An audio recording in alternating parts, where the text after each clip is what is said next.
When people come up to me on the streets or they talk to me about the show, or whenever I Google myself, which is about 20 times a day, and I'll see people talk about Larry, a lot of people have a problem with what he's done, with his sort of, for example, his writing this article about the situation and Piper being in prison and sort of taking advantage of the situation for his personal benefit.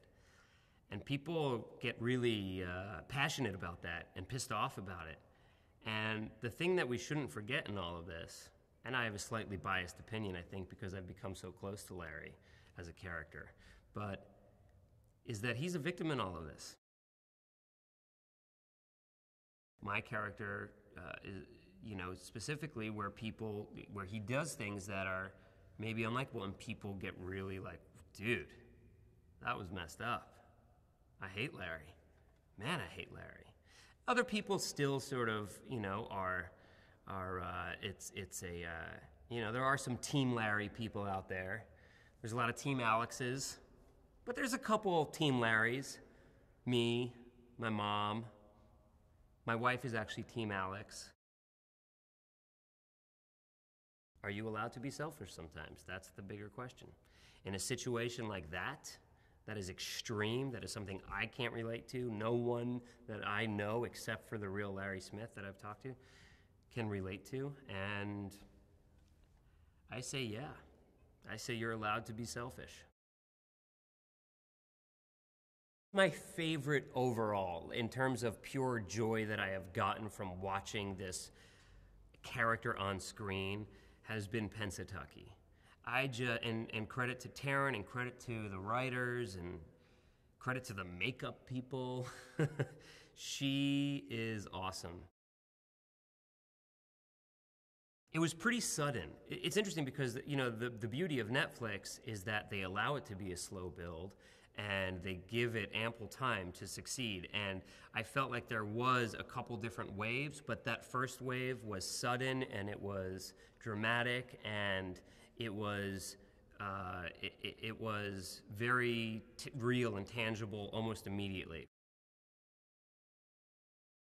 The other day I was in the pump station getting supplies for my wife to pump her breasts of milk, and the people that were working there, one in particular was an older woman, certainly not someone I would expect to recognize me, give a shit about me, have any interest in me whatsoever, apart from, does my credit card work to pay for all this breast pumping items?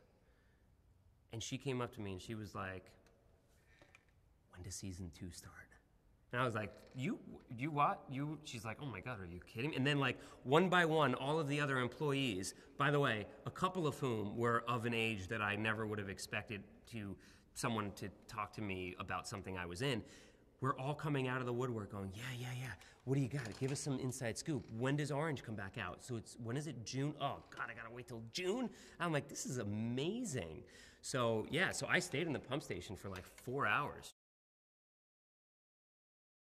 She's brilliant. I mean, she has a voice like no one else, and her shows, as a result, have a tone like no one else. And she's able to capture the humor, the poignancy, the drama of all of these characters in all of their respective situations and storylines all at once. And it's really great. And so, to work with someone who just gives you these wonderful words to say and these wonderful situations to be a part of, it's I consider myself very lucky.